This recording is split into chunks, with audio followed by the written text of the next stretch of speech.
야쿠자 집단이 그렇게 집단화가 된 데에는 좀 역사적인 연원이 있습니다. 경제 체제를 만들어 나갈 때 일본 사회 같은 경우는 뭐에 가장 먼저 중점을 뒀냐 하면은 석탄 발굴입니다. 자본주의화라고 하는 것이 본격적으로 시작되면서 일본의 석탄은 굉장히 대규모로 이제 채굴이 되게 됩니다. 그러면 석탄을 팔려면 어떤 게 필요할까요? 광부들? 광부들인데 아무것도 안 가진 사람들입니다. 자기 몸뚱아리만 가진 사람들이에요. 자, 일본의 전통사회는 특히 이제 농업사회다 보니까 일본의 전통사회는 어떤 사회냐 하면은 가산을 장남이 물려받는 체계입니다. 그게 우리가 뭐라고 얘기하냐면은 일본의 이해제도입니다. 장남이 모든 걸 상속받아요.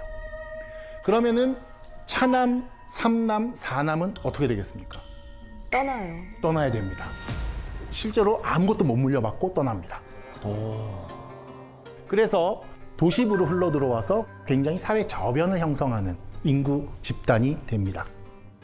그 외에도 어떤 도망자 신세라든지 오갈 곳 없는 사람들, 이런 사람들이 이제 뭉치기 시작합니다. 그래서 이들이 모이는 게 바로 탄광과 항만입니다. 항만에 왜 모여드냐 하면 옛날에는 일본 말로는 와타리 부네라 그러죠. 저기 먼 그 바다 위에 큰 배가 있고 부두까지 배가 다녔어야 돼요. 하역하는. 이 일도 어떤 사람이 하냐? 바로 몸뚱아리 하나만 있는 숙련이 필요 없는 일이니까 말 그대로 단순 노무를 할 사람들이 대거 필요해졌다라는 거죠. 그럼 여기에 생활 환경이 어떻겠습니까? 남자들끼리. 굉장히 마초적인 세계입니다. 이렇게 막 이런 사람들이 와가지고 이 싸움도 빈번하고 이 사람들이 일 끝나면 뭐를 하겠습니까? 술 마시고 도박하고 이런 거겠죠. 굉장히 거친 세계가 이제 항만과 탄광을 중심으로 성립을 하는 거예요. 그리고 더불어서 이들이 그냥 낯선 동네에 와서 저 일할래요 그래가지고 일을 할 수 있을 리는 없겠죠. 오면 어쨌든 간에 커넥션이 있어야 되는 겁니다. 그러면은 이 사람들이 처음 와서 누구를 찾아가냐? 바로 그 동네에서 이름난 우리로 따지면 십장입니다. 그게 바로 오야붕입니다. 그래서 그 오야붕 밑으로 들어가는 사람들을 코붕이라고 부릅니다. 그런데 이 오야하고 코라고 하는 게 바로 부모 자식이라는 말이거든요.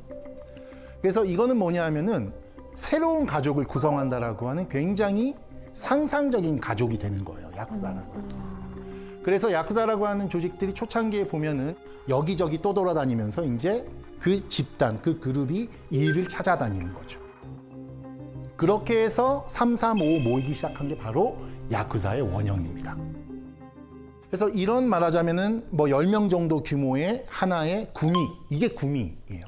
그러니까 김제우 오야붕 밑에 한 10명 정도 꼬붕이 생기면 김제우 오야붕은 이 꼬붕들을 먹여 살려야 되는 의무가 생기는 겁니다. 그렇게 해서 이 김제우 오야붕은 먹고 살기 위해서 김상중 부분 밑에 들어가서 이 조직이 커지는 거죠. 그런 야쿠자 조직이 1차 코분, 2차 코분, 3차 코분 이렇게 될 거잖아요. 피라미드처럼. 그럼 한 8차 조직까지가 있습니다. 그런 야쿠자 조직이 지금 우리가 여행도 많이 가시는 후쿠오카 밑에 가면은 치쿠오 탄광이라고 하는 데가 있습니다. 그 지역을 중심으로 생겨나요. 그러면서 이제 지금의 코베, 오사카, 그리고 요코하마와 같은 큰 항구들이죠. 여기에 이제 확산되어 가는 겁니다. 그러면서 전국적인 네트워크도 생기게 되는 거죠. 사회적인 위상이라고 하는 것을 인정을 받게 되는 거죠. 그래서 여러분들이 이제 이름 들어보셨을 야쿠자 조직 중에 굉장히 큰 조직이 있습니다. 바로 야마구치 구미라고 하는 코베를 기원으로 하는 커다란 구미입니다. 이 조직은 야마구치 구미의 오야붕 그러면은 이제 거의 천왕급의 그거고 실제로 이렇게 해서 조직이 커진 오야붕들은 국회의원도 합니다. 와. 또한 이 오야붕 교체식이라고 하는 것 이게 TV로 중계된 세상에. 야쿠자라고 하는 조직들은 70년대 80년대 같은 경우에는 자기들 신문도 있었습니다. 그리고 무슨 사회적으로 무리를 빚는 뭐 야쿠자 조직들 간에 뭐 어떤 항쟁이 있거나 이러면은 그것들에 대해서 공식 기자회견도 열고 그리고 우리로 따지면은 굉장히 유명한 가수들이 이 오야붕의 생일 파티에 가서 축하드립니다 그러고 노래를 부르고 그것이 전혀 문제가 될 게 없었던 그런 일본 사회였다라는 거죠.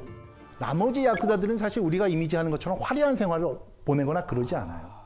그리고 일본의 특히 이제 지금 계절이죠. 좀 덥긴 더운데 마쓰리라고 하는 거 혹시 보신 적 있으십니까? 막 이렇게 막 축제. 포장마차 같이 이렇게 나와서 이렇게 매해 반복되는 그런 마쓰리가 몇 가지가 있을 거잖아요. 그 지역 사회에 그런 거 관장하는 건 다 야쿠자입니다. 이 노점상들을 배분해 주는 거죠. 이런 건 전부 야쿠자 일들이었습니다. 그럼 그 지역 사회에서 이 마쓰리라고 하는 공간에 트러블도 없고 이 마쓰리가 스무스하게 진행되기 위해서 일을 하는 게 바로 야쿠자의 임무였던 거죠. 경찰과도 협조하고. 당연히 그렇죠. 그래서 경찰이 그 마쓰리에 야쿠자 같은 사람들이 이렇게 들어와서 이거를 모두 관장하는 게 좋지 않다. 그래서 한번 야쿠자를 배제한 적이 있습니다. 마쓰리가 쫄딱 망합니다. 왜냐하면 야쿠자가 단순히 트러블이 없게 분배하고 진행시키는 일만 담당하는 게 아니라 집객, 사람들을 모으는 일도 야쿠자의 몫이었기 때문입니다.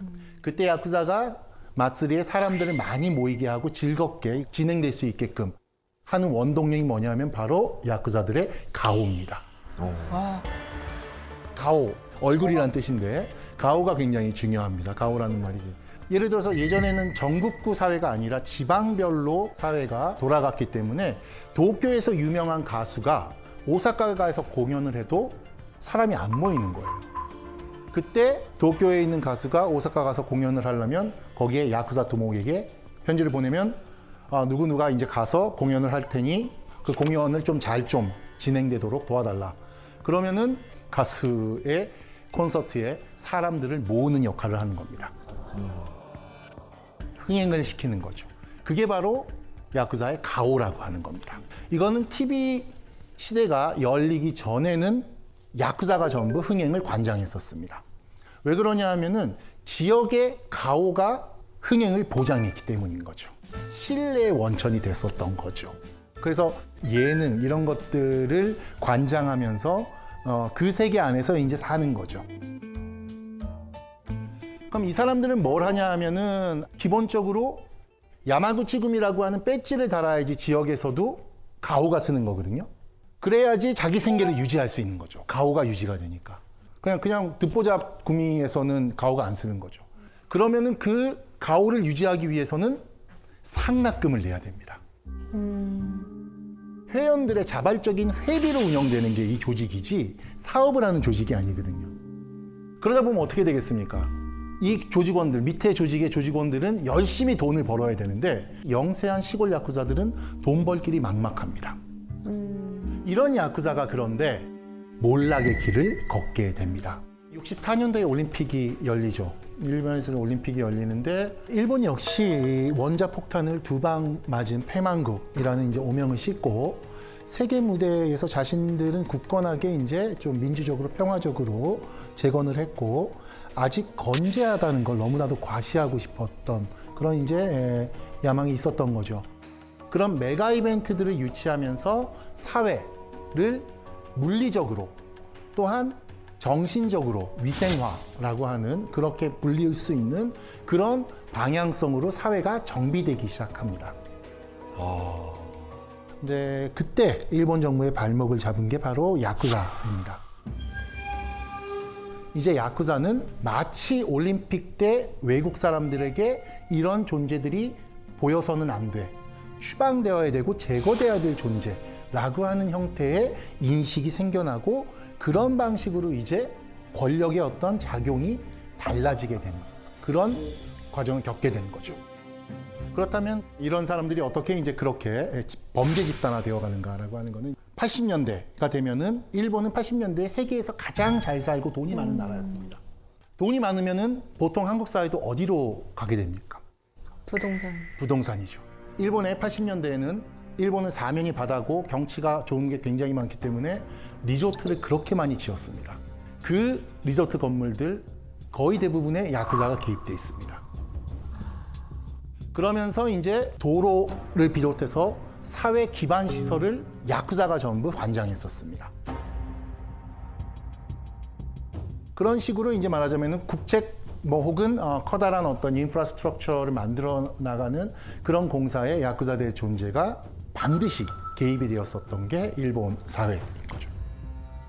지방의 관광지뿐만이 아닙니다. 도시부에서도 엄청난 재개발, 젠트리피케이션이라고 하는 것들이 80년대에 일어나면서 거기에 개입해서 야쿠자들은 큰 돈을 벌게 됩니다. 그러면 이때 당시에는 일본 정부도 야쿠자를 어떻게 보면 좀 공식적, 비공식적 인정을 해준 단체였네요. 맞습니다. 자, 그럼 일본 정부는 왜 야쿠자와 긴밀한 관계를 가졌던 걸까요? 바로 비용 때문입니다.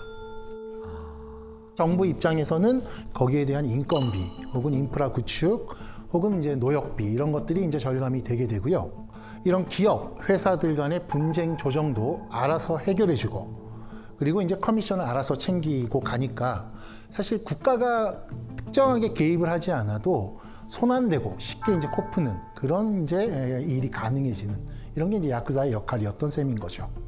그렇다면 이게 어떻게 혐오와 연결이 되는가? 그러다 보니까 굉장히 커다란 사회 문제가 이제 곳곳에서 발생하기 시작합니다. 뭐냐 하면은 토지를 사고, 그렇죠? 거기 살고 있는 사람들을 내쫓고 재개발을 해야 되기 때문에. 재개발 철거해서 한국식으로 얘기하면 용역 깡패화되는 거죠. 특히 이제 예를 들어서 야쿠자 조직끼리 싸우잖아요. 그러면 총도 쏘고 뭐 칼도 쏘고 살인도 일어나고 하는데 그럴 경우에 좀 조직에서 비중이 있는 사람이 실제 범인이라고 하더라도 젊은 사람을 보냅니다.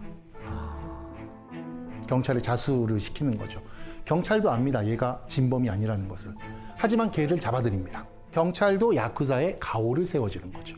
그렇게 해서 불문에 붙이는 거죠. 그래서 사실 문제가 되는 게 법보다 오야붕이라는 인식이 이렇게 좀 사람들 사이에서 이제 정착하게 되는 거죠. 그렇게 함으로써 야쿠자가 80년대에 굉장히 이제 좀 사회적인 물의를 일으키게 되죠. 사실은 우리가 초창기 자본주의로 조금 이야기를 돌려서 야쿠자들이 마약하고 이제 연루된 거는 역사가 오래되었는데요. 일본에서 1950년대에 마약 단속범이 생기기 전까지 히로뽕이라고 하는 거, 필로폰이죠. 굉장히 초창기에는 조야한 것이었는데 이게 합법이었기 때문에 그렇습니다. 정확하게 합법이라기보다는 규제할 법이 없었기 때문에 그래요. 그래서 많은 문인들이 패전 직후에는 히로뽕을 상용을 합니다.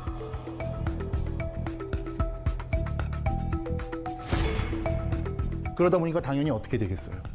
그 합법적인 루트가 아닌 외국하고 거래하면서 대규모 마약을 들여와서 70년대 말 80년대에 불법으로 판다거나 그러니까 큰 돈을 벌게 됩니다. 또한 야쿠자들은 그렇게 80년대에 돈이 많이 돌고 소비사회가 성장함에 따라서 사람들이 돈이 필요하게 되겠죠. 사채업에 야쿠자가 개입하면서 우리가 혹시 들어보셨을지도 모를 야미킹이라고 하는 집단을 조직화하게 됩니다.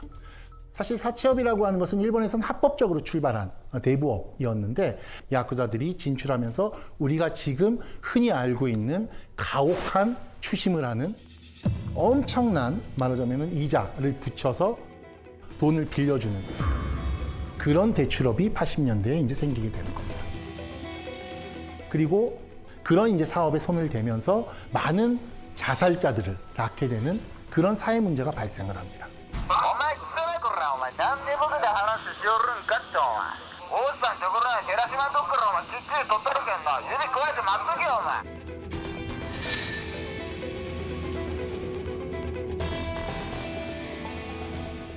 아, 최악인데. 그리고 이 경륜, 경마, 공공적인 어떤 도박 사업을 하는데 여기에서 부정 경기 이런 것들에 이제 개입을 하게 되는 겁니다.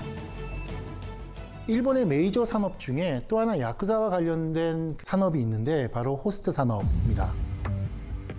야쿠자들은 이런 호스트 업체들과 보호비의 명목으로 이제 연결이 되고요. 뭐냐 하면은 우리가 뭔가 트러블이 생기잖아요. 해결을 해야 되고 변호사를 선임해야 되고 그리고 시간도 오래 걸리는 이런 경험들을 이제 하게 되는데 그때 해결사로 야쿠자를 부르는 겁니다. 조정을 하는 거죠. 그러니까 법보다 주먹이 가까웠던 거죠.